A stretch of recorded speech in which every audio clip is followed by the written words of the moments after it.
ఏకంగా సుమారుగా 30 మంది వరకు చనిపోయారు. అదొక పబ్ నాలాట్ ప్రావ్ పబ్లో మంటలు చెలరేగాయి. స్పాట్లోనే 27 మంది మృతి చెందారు. మరో 22 మందికి సీరియస్గా ఉంది. 63 మందికి పైగా తీవ్రంగా గాయాలై ఆసుపత్రిలో చికిత్స పొందుతున్నారు. మృతుల సంఖ్య మరింతగా పెరిగే అవకాశం కూడా ఉంది. అరగంట పాటుగా శ్రమించి మంటల్ని ఆర్పేశారు ఫైర్ సిబ్బంది. సుమారుగా 27 మంది చనిపోయినట్టుగా ధృవీకరించారు ఆ దేశ ప్రధాని అనుతిన్ చార్ని విరాకుల్. దట్టమైనటువంటి పొగ వల్ల ఊపిరాడకే ఎక్కువ మంది మరణించినట్టు తెలుస్తోంది. ప్రమాదానికి కారణాలపైన దర్యాప్తు కొనసాగుతోంది. ఒకసారి బ్యాంకాక్ లో జరిగినటువంటి ఆ పబ్ లో ఎటువంటి సిచ్యువేషన్ ఉంది, ఆ స్పాట్ విజువల్ చూద్దాం.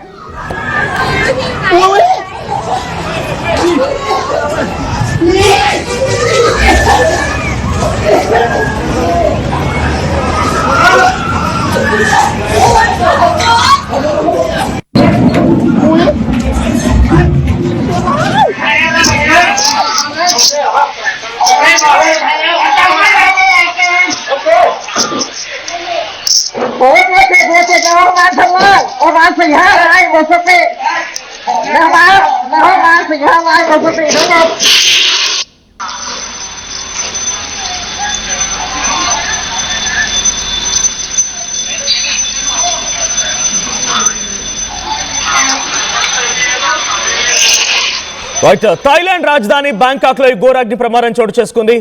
12th జూలై 13th జూలై అంటే అర్ధరాత్రి సమయంలో ఎగ్జాక్ట్గా 12:05 సమయానికి 11:57 సమయానికి మొదలైనటువంటి ఈ అగ్ని ప్రమాదం బ్లాస్ట్ ఒక్కసారిగా 10 నిమిషాల పాటుగా దట్టమైనటువంటి పొగలు కమ్ముకుంటూ అగ్నికి లెగిసిపడ్డాయి. ఇది ఎగ్జాక్ట్గా నాలాట్ ప్రావ్ అంటే ఇదొక పబ్ పేరు అక్కడ, నాలాట్ ప్రావ్ అనేది. సో చతుచాక్ జిల్లా బ్యాంకాక్ థాయిలాండ్లో జరిగింది ఈ అగ్ని ప్రమాదం. సో అదొక పాపులర్ లైవ్ మ్యూజిక్ జరుగుతున్నటువంటి పబ్ అది. ఒక పెద్ద బిల్డింగ్, ఆ బిల్డింగ్లో లైవ్ మ్యూజిక్తో ఆ పబ్ నిర్వహణ జరుగుతోంది. అయితే ఆ సమయంలో ఒక్కసారిగా అక్కడ ఆ రెస్టారెంట్ మొత్తం కూడా దట్టమైనటువంటి పొగలు కమ్ముకొని అగ్ని ప్రమాదం కంటే ముందు ఏం జరిగిందట అంటే, ఆ లైవ్ మ్యూజిక్ జరుగుతున్నటువంటి డీజే దగ్గర నుంచి కొంత దూరంలో ఎలక్ట్రిక్ సర్క్యూట్ చిన్నగా పొగలు రావడం మొదలైంది. ఆ లైవ్ మ్యూజిక్ ప్లే చేస్తున్న వాళ్ళు, అక్కడ హమ్మింగ్ చేస్తున్న వారు, లేకుంటే పాటలు పాడుతున్న వారంతా కూడా ఆ చిన్న పొగని గమనించారు. అంతలోనే ఒక్కసారిగా ఆ హాల్ అంతా కరెంట్ పోయింది, పవర్ ఆఫ్ అయిపోయింది. పవర్ ఆఫ్ అయిపోయి వెంటనే ఒక్కసారిగా బ్లాస్ట్, ఒక పెద్ద ఎక్స్ప్లోజన్ తోని ఈ మంటలు చెలరేగాయి. అయితే ఇది ఎలక్ట్రిక్ షార్ట్ సర్క్యూట్ కారణంగానే జరిగిందా, ఇంకేదైనా కారణం అనేది ఎటు బినో ఇంకా అధికారులు నిర్ధారించాల్సి ఉంది. బట్ 27 మంది చనిపోయారు అధికారికంగా. దాంట్లో 18 మంది మహిళలు ఉన్నారు, 9 మంది యువకులు ఉన్నారు. సో దీంట్లో పబ్కి వెళ్ళేటువంటి వయసు అని అంటే సుమారుగా 25 to 30 ఈ ఏజ్, 20 to 30 ఈ ఏజ్ గ్రూప్ వాళ్ళు మాత్రమే. మొత్తం అందరూ కూడా youngsters that weekend. So weekend వైబ్ని ఎంజాయ్ చేయడానికి అక్కడికి చేరుకున్నారు, ఆ వీకెండ్ వైబ్ని ఎంజాయ్ చేస్తున్నారు. సో బ్యాంకాక్ అంటేనే ఇటువంటి వాటికి ఒక ఎంజాయ్కి, రిఫ్రెష్మెంట్కి, ఇటువంటి పబ్ కల్చర్కి ఎక్కువగా బ్రాండ్గా ఉన్నటువంటి దేశం థాయిలాండ్. సో దాంట్లో బ్యాంకాక్ చాలా కీలకం, థాయిలాండ్ రాజధానిగా. సో బ్యాంకాక్ అంటేనే ఇటువంటి ఎక్స్ట్రా యాక్టివిటీస్ మొత్తానికి పబ్ అంటామా, లేకపోతే ఇంకేదైనా ఇంకా చాలా దారుణంగా అటువంటి యాక్టివిటీస్ కూడా కేర్ ఆఫ్ అడ్రస్ అది. సో థాయిలాండ్లో జరిగినటువంటి ఈ అగ్ని ప్రమాదంతో ఒక్కసారిగా మరణాల సంఖ్య 27 చేరుకోవడమే కాదు, మరింతగా పెరిగే అవకాశం కూడా ఉంది. సో ఒక విజువల్ మీకు చూపిస్తున్నాను. ఆ పబ్ బయట ఆ రోడ్డు పైన కూడా ఎటువంటి దట్టమైనటువంటి పొగలు కమ్ముకున్నాయో చూస్తున్నాం.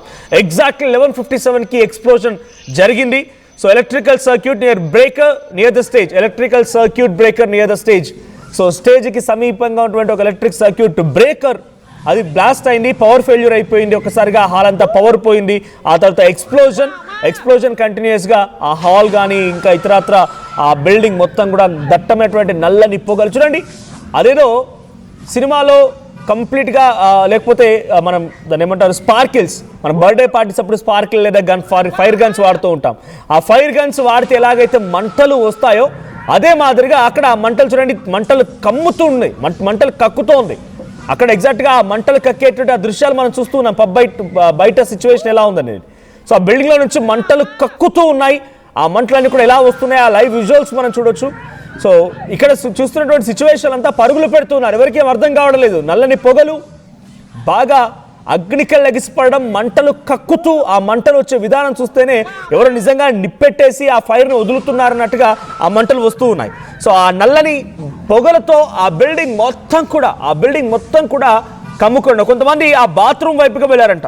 రేర్ అంటే వెనక వాళ్ళ వైపుగా ఉన్నటువంటి ఆ పబ్ నియర్ బై ప్లేసెస్లో ఓపెన్ ప్లేస్లో కొన్ని వాష్రూమ్స్ ఉంటే వాష్రూమ్స్ వైపు వెళ్తే అక్కడికి వెళ్ళినా కూడా ఏమాత్రం ఉపయోగం లేకుండా పోయింది. అక్కడ ఇంకా జీరో విజిబిలిటీ, అంటే అక్కడ కంప్లీట్గా నల్లని పొగలు రావడంతో జీరో విజిబిలిటీ, కనీసం ముందుగా ఏముందో చూడలేని పరిస్థితి.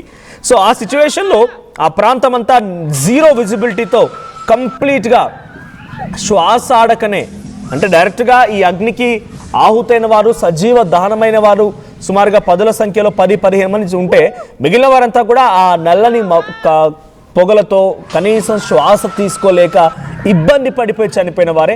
సో ఇంకా ఈ మరణాల సంఖ్య పెరిగే అవకాశం ఉంది. 62 మంది అత్యంత తీవ్రంగా గాయపడి ఆసుపత్రిలో చికిత్స పొందుతూ ఉన్నారు. వారందరిలో కూడా కొంత అపస్మారక స్థితిలో ఉండిపోయి ఉలుకు పలుకు లేక ఆసుపత్రి బెడ్ పైన ప్రాణాపాయ పరిస్థితిలో కొట్టుమిట్టాడుతున్న వాళ్ళే ఎక్కువగా ఉన్నారు. సో ఇంకా మరణాల సంఖ్య పెరిగే అవకాశం ఉంది. అయితే అరగంటలోనే అక్కడికి చేరినటువంటి ఫైర్ సిబ్బంది మొత్తం కూడా సుమారుగా 12 నుంచి 13 ఫైర్ సిబ్బంది అక్కడికి చేరుకొని ఫైర్ ఇంజన్స్ అక్కడికి చేరుకొని ఆ మంటలు ఆపే ప్రయత్నం చేశారు. దాదాపుగా 1 గంట సమయం లోపే మంటలను ఆర్పినప్పటికీ ఆ లోపుగానే జరగాల్సిన నష్టం జరిగిపోయింది. ఒకసారి ఆ స్పాట్ విజువల్ మళ్ళీ చూద్దాం.